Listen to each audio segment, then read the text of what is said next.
A little bit more. That looks right.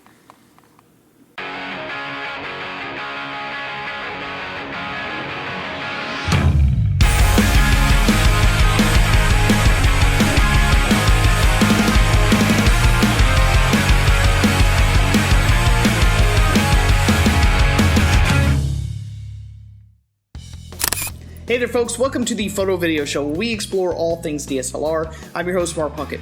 On today's program, we're going to be talking about saving money because honestly, saving money is as important as making money.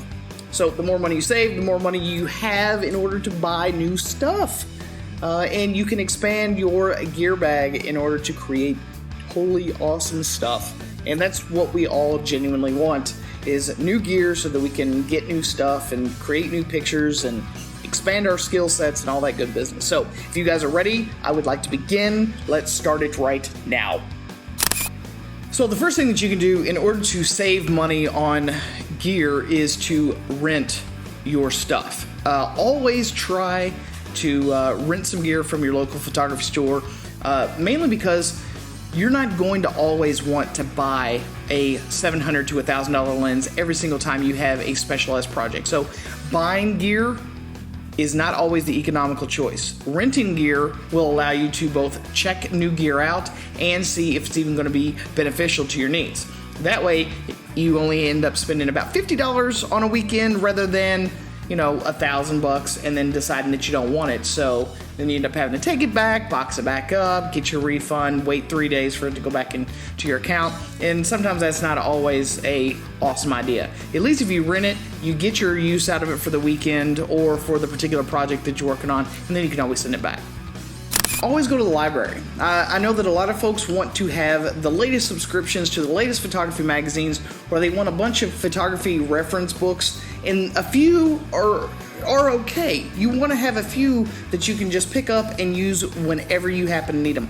But at the same time, you don't have to have a subscription to every single digital photography magazine out there, simply because you don't need all that information all at one time. A lot of the stuff you can find on the internet, a lot of the stuff that you can find on forums, and quite frankly, videos like these.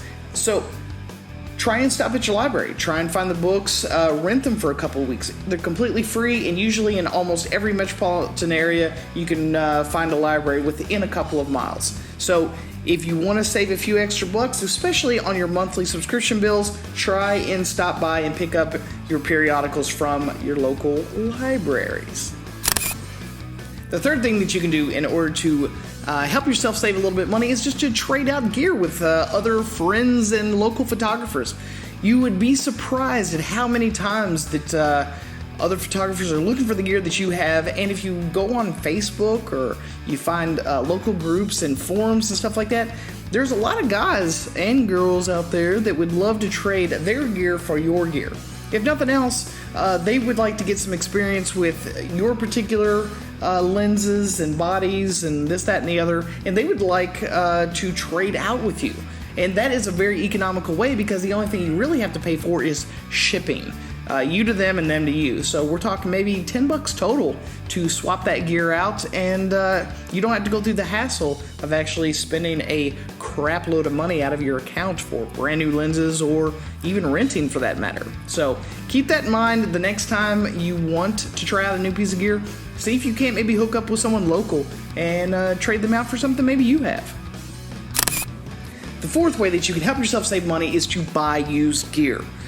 Now, there was a lot of people out there that thought they were photographers or thought that they were really into it. Then they realized they weren't, for whatever reason, or they had money issues, too many kids, whatever the case may be. They ended up wanting to liquidate their luxury and non-essential items. So that would mean damn near pristine camera bodies, almost perfect lenses and tripods and accessories and flashes and filters, and you can get a lot of that stuff for a fraction of the cost it would cost you new. But you'll end up saving a ton. You'll be able to pick it up cheap, and for the $200 to $300 price range, you can get some pretty great stuff, including all those super expensive lenses that you had always wanted, and people just don't realize how much their stuff is honestly going to be worth. And if it's not priced competitively enough, 9 times out of 10, you're going to get a serious bargain. So always check out your Craigslist, always check out your eBay, and always buy used gear. The fifth way that you can save yourself some money is don't upgrade your stuff unless you absolutely have to. This is a big one because we are constantly bombarded with new advertisements and new specs and stuff from all the big popular review websites. This camera has this and that and the other, and oh, we just have to have it. But ask yourself every single time that a new body comes out, do you really need it? You really have to kind of ask yourself this every time. I have to do it on a daily basis. There's always something new coming out. There's always some new little gear or some new little piece of equipment that I'm looking at, and I'm always asking myself, do I absolutely need it? Will it apply to any of the projects that I have lined up in the next month? Maybe even 2 months. Maybe even 6 months.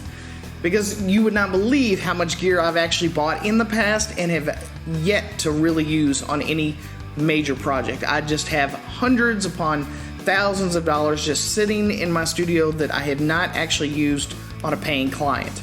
And that can tie up a lot of your capital when in turn you could actually be buying or saving for something that you genuinely need. So there you go, folks. I hope you found all this information useful and handy. So please do us a big favor, be our friends, be our pals on Facebook and Twitter. Don't forget to click the big thumbs up button at the bottom and like this video. Hit the big subscribe button up top and subscribe to the channel. That way you have all the latest info on the new videos and stuff that come out. And don't forget to check us out on via.me, our latest social networking website where we can post once and it goes everywhere. And that's just damn convenient. So I hope to see everyone right here on the Photo Video Show next time, where we do something so amazing that it doesn't even matter because you'll just find out when we get here. So, see ya!